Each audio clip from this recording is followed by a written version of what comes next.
Did you know you can now register for the 7th annual OSMOSIS Con taking place October 10th to the 12th, 2021 at the Bahia Resort Hotel, San Diego? We have exciting news. You'll now be able to attend the renowned event in person in San Diego or virtually through our dynamic online community. Cynthia Hetherington and the HG Group consistently delivers the best training at this open source intelligence skills building conference, and this year is no exception. You can learn more at osmosiscon.com.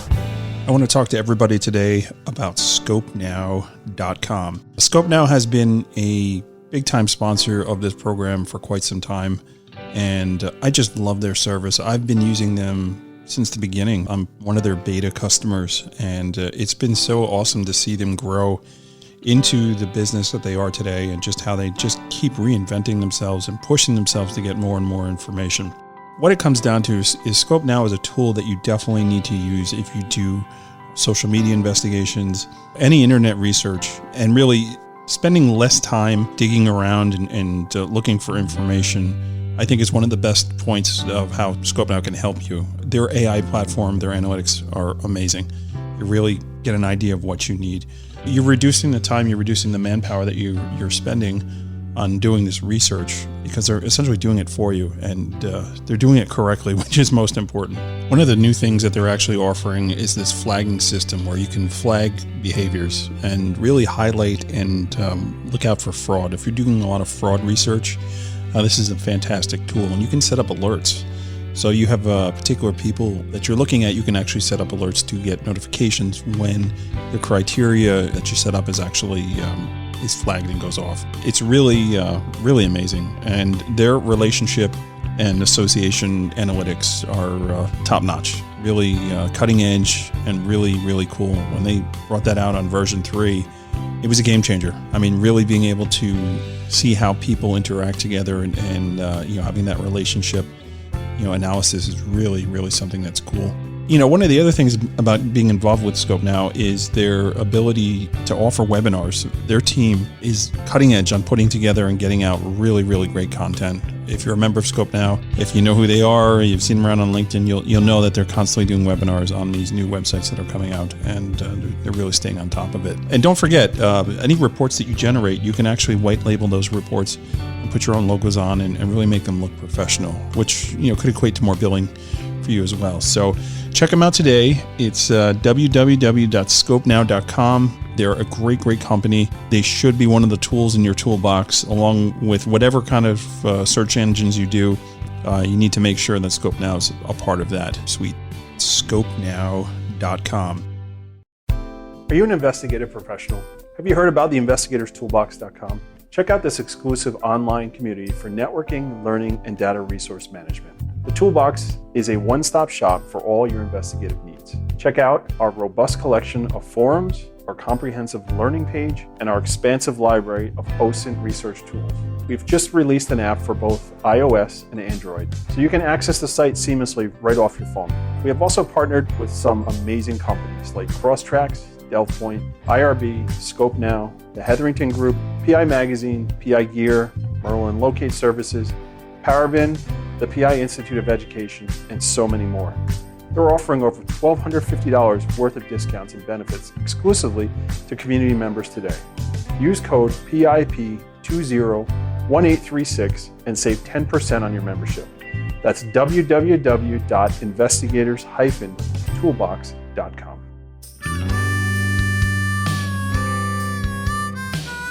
Welcome to OSMOSIS Quick Hits on PI Perspectives. We're going to take the next few weeks to highlight some of the speakers at the 2021 conference in San Diego, California. This week we welcome Kevin Hendricks. Kevin has extensive task force law enforcement experience. His track for the conference is he's a published author with the FBI Law Enforcement Bulletin and is currently working as an instructor for street cop training, teaching a class for law enforcement on dark web and cybercrime investigations. Kevin's teaching about creating digital ghosts and synthetic identities. Let's join Kevin and our host, private investigator Matt Spare. Welcome everybody to this edition of PI Perspective Quick Hits. We are focusing in on the 2021 OSMOSIS Conference. Today, we're joined by one of our speakers, Mr. Kevin Hendricks. Kevin, I want to welcome you to the program. How are you? Oh, good. It's a pleasure to be here. Yeah, pleasure to be here. So we had a little bit of technical difficulties with video, so I apologize to the listeners, but we figured out a way to get it done. And what's most important is the content and what we're talking about. Before we jump into your track and what you're going to be teaching about at Osmosis, I just want to do a brief 35,000 feet overview of who you are and what you do. You work for New Jersey Law Enforcement, 14-year veteran in law enforcement, and along the way you've done some task force work with some various federal government agencies working with combating cybercrime and things like that. So is that a good overview, or is there anything else you want to add in on that? Yeah, I would say I'm closer to 15 now than 14, but yes, that was a wonderful wonderful overview of my career. Fantastic. Well, congratulations, almost on 15 years. Way to go. Thank you. I appreciate it. 5 more to go, and you can start thinking about what you're doing afterwards. Yes, one eye on the future, right? Exactly. So with that being said, actually, before we jump into your topic, so Osmosis, you and I talked before we jumped on. You actually haven't attended one yet. You meant to 2 years ago, but couldn't get there in time and get things figured out. So I'm actually excited to meet you in person, and I know you're going to be blessed by attending, because it is such an amazing event. So how did you first hear about Osmosis? So I had attended training with the Heathering Group, and I kind of got acquainted to the the webinars and the in-person training when it was still available before the COVID augmentation of life. And when Cynthia was putting out about Osmosis Con and how it's a great consortium of like-minded individuals in both the private sector and law enforcement, meeting together and discussing really what's the topics and the trends and future I guess trends that might be around. I really wanted to get involved, and I've had this presentation that I'm going to be presenting on at Osmosis Con. I've had it in the works probably for the past 2 years, based on tradecraft that I kind of implemented myself with some R&D, and I have taught on it before to other federal agencies.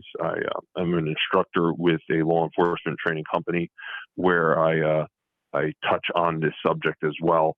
So I think anybody that's going to be attending the conference, they're really going to be blown away by what I can show them, and just how easy it is to do what I do, and how scary it is in the same respect. Yeah. No, that's amazing. So the title of the track that you're teaching is Creating Digital Ghosts and Synthetic Identities. Yes. What the heck is a digital ghost? So believe it or not, there's actually multiple meanings to both of those terms.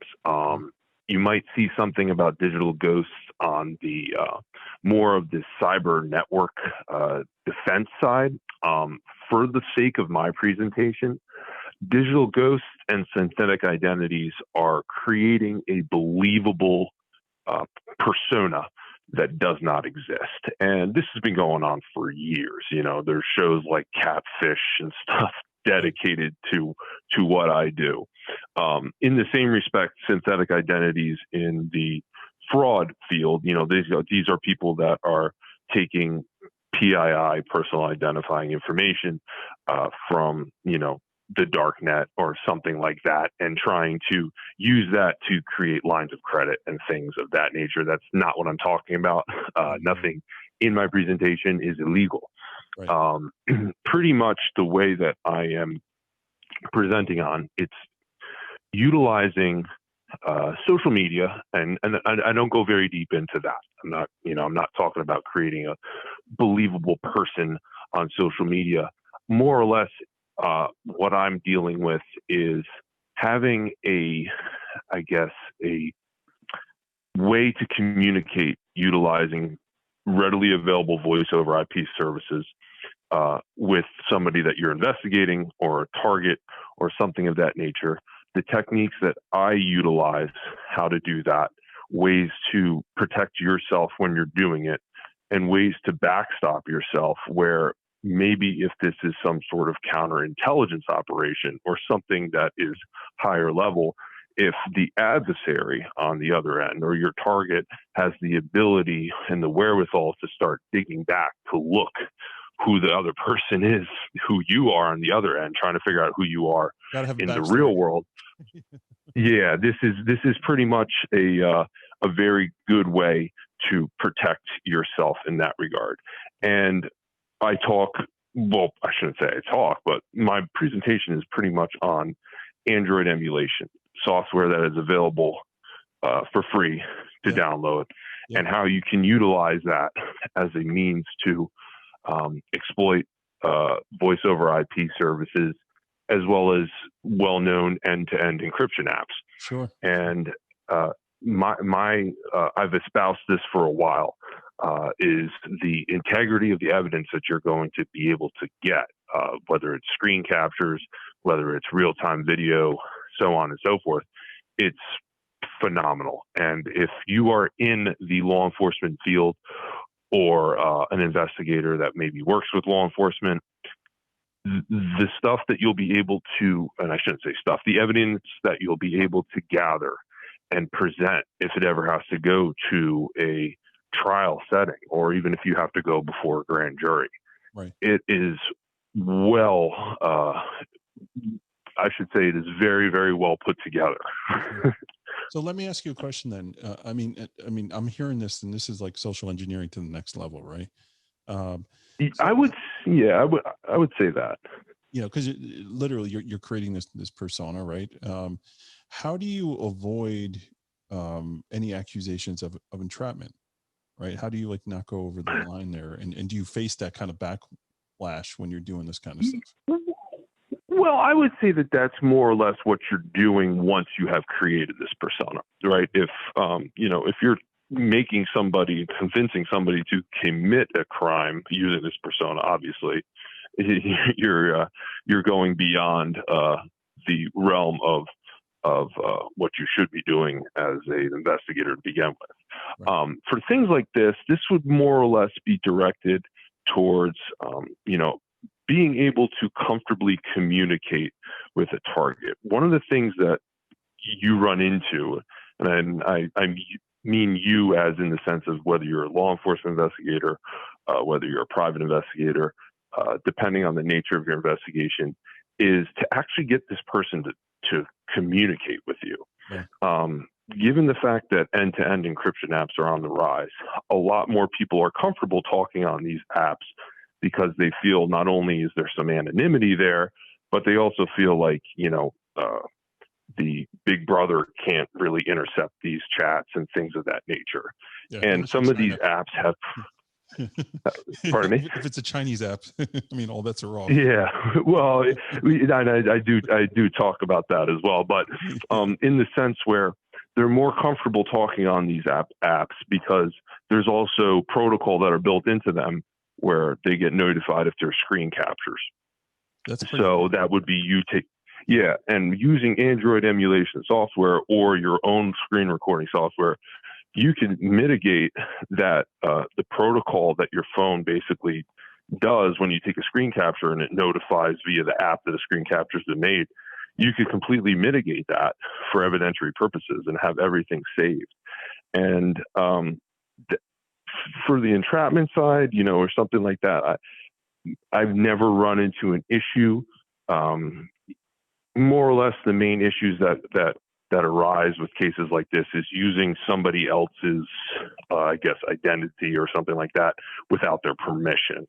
When you start to do something like that, where historically in law enforcement, when they were building fake social media profiles, it was always, somebody maybe in the real world, maybe just take some pictures off of, a site like Photo Bucket, or I'm probably dating myself with that, and then you put it online, and then it's like, oh, this is me. Maybe I'm a very pretty woman, and I know the target will want to talk to me if I'm a very pretty woman.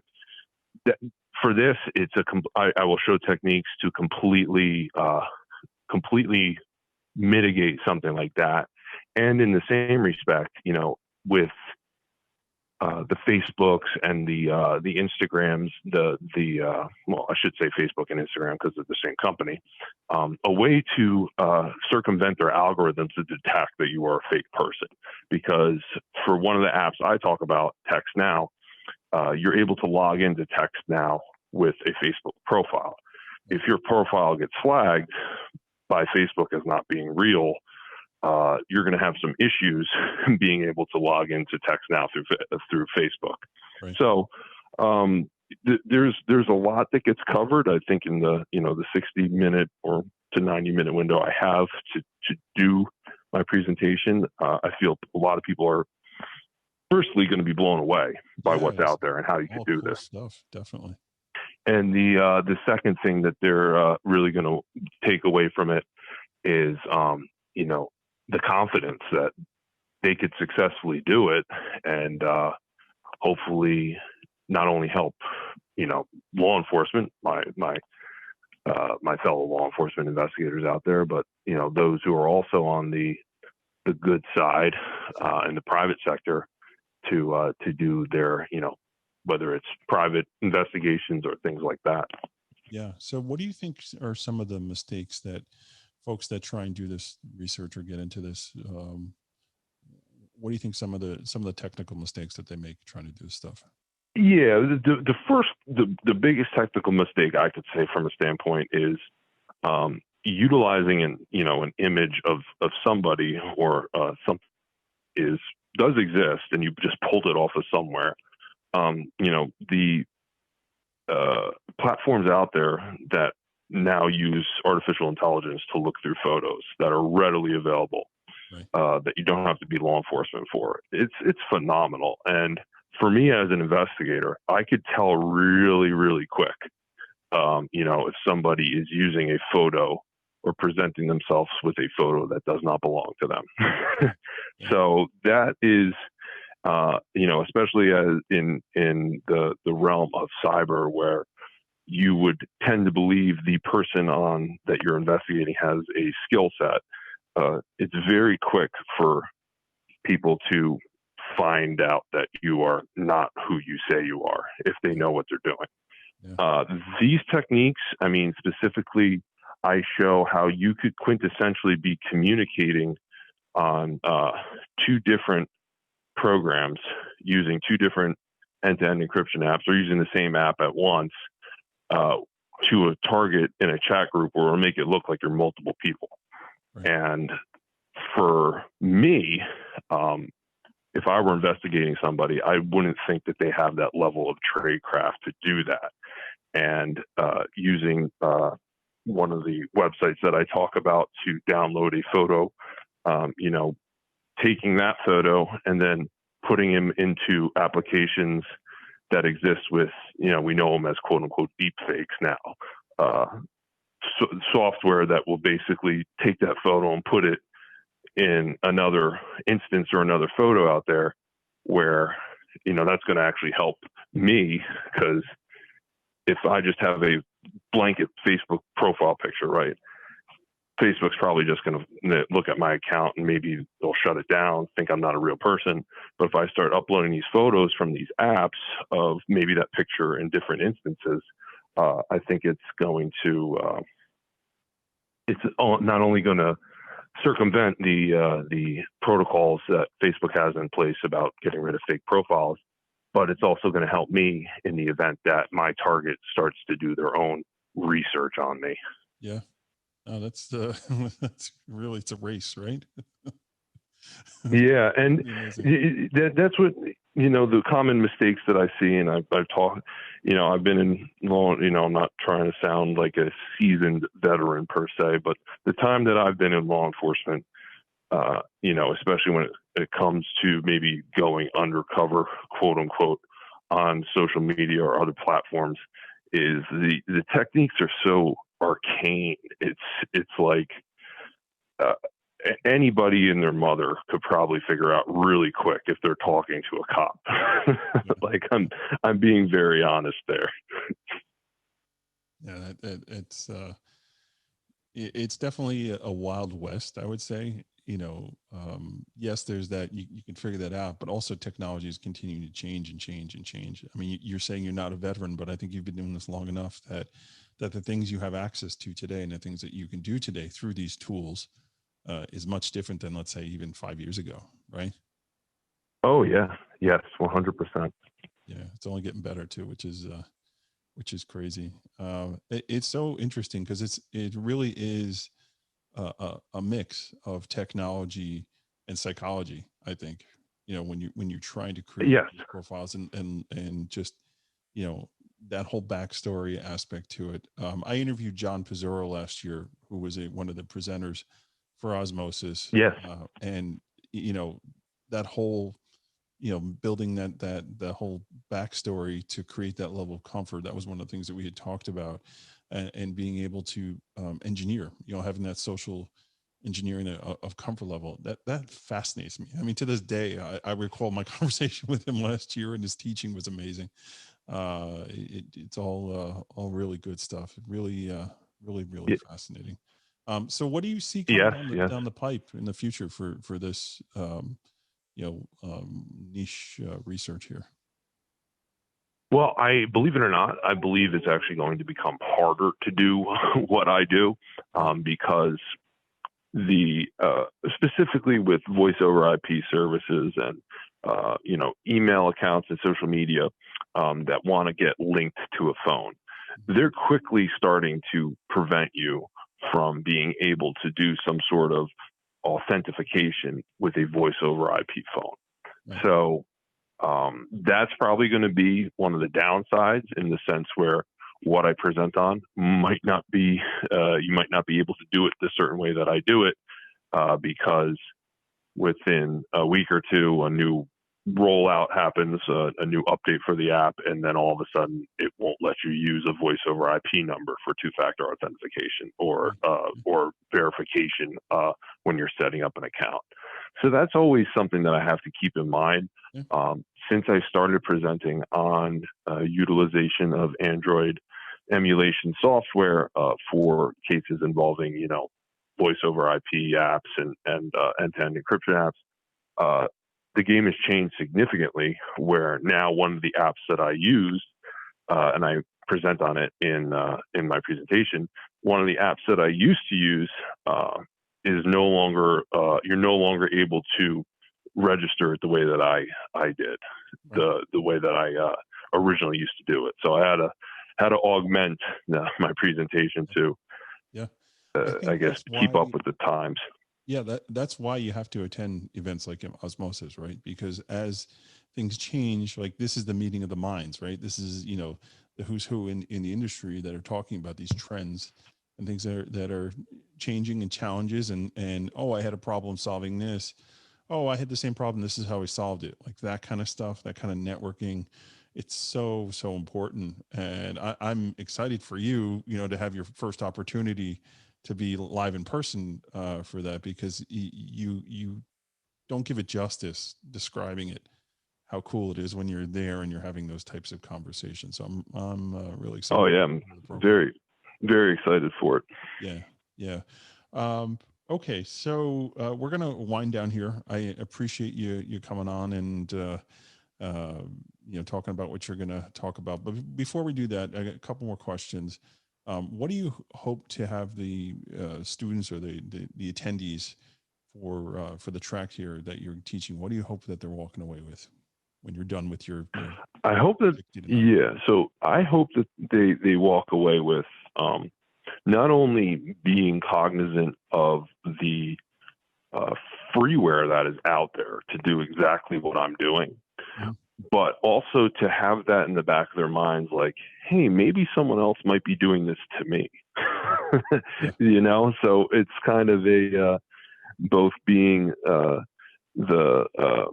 guess, taking away the tradecraft, but also understanding that the tradecraft exists, and maybe somebody on the opposite end could be doing it to me. Right. And if it were the case, really quickly how to realize that this is likely somebody using this same technique against you. Sure. And if they ask you whether or not you invest in Bitcoin, just run. Yeah. So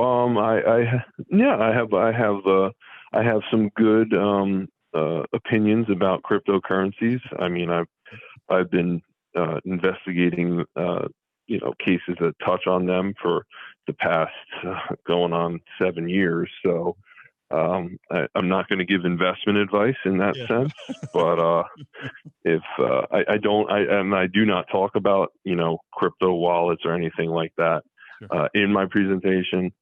But if people are interested in it, I'm willing to take their ear for a little bit to talk to them. Sure. That's all good stuff. Okay, so final question here. We are tapping in on the popularity of Disney Plus and Loki, and if anybody who watches that knows that there's all these variants of different types of people going around in the episode. So who do you think your variant is, and what do you think they're doing? So I would say that if I had a variant, they would probably be a lot more successful than I am, and they probably thought that 15 years ago there might be a better suited avenue for them to pursue. Sure. But in the same sense, I hope they're still doing. I hope they're still on the right side of the law and not breaking it. Exactly. One can only hope. Yeah. Good Kevin and bad Kevin. That's fantastic. Yeah. Okay. So Kevin Hendricks, thank you so much. I really appreciate it. I'm very excited to meet you in person and actually to sit on this class, because I think it's so fascinating. I mean, it's definitely going to be an eye opener. I can tell you that. Yeah, the pleasure is all mine, and I look forward to seeing you in lovely San Diego. And all I could say for people that are kind of scratching their head about what we just talked about, for me to be able to show you in person exactly what I can do and show you what to do, it's really going to be something that I have a feeling a lot of attendees are going to be amazed with. Sure. Okay. So folks, if you're interested in checking out the information on Kevin and the other speakers and signing up to attend the conference, it's www.osmosiscon.com. You can go and register and, come in person. You can do virtual too. They have 2 different possibilities for you. So Kevin, thank you once again. And I guess I'll see you in a couple months. Okay. Thank you, sir. Pleasure's been all mine. All right, have a good day. Thanks everyone for tuning in. We'll catch you next week on the next Quick Hits. What a great and interesting topic to check out. Thanks, Kevin, for joining the show and giving us a highlight of your track. You can learn more about the event at OSMOSISCon.com. We also want to thank Scope Now and Investigators Toolbox for sponsoring this episode. Now, have you checked out investigatorstoolbox.com yet? Make sure to take a look at this dynamic resource community for the investigative professional. And if you use code PIP201836, you'll save $20 when you join. And you can do just that through the app available on iOS and Android platforms. And if you have a question or a comment about the show, just email Matt at matthews@satellitepi.com, and you can find him on LinkedIn, Instagram, and Facebook. We want your feedback to bring you the best shows possible. And we'll be back Monday with a regular show. So make sure to tune in and stay safe out there.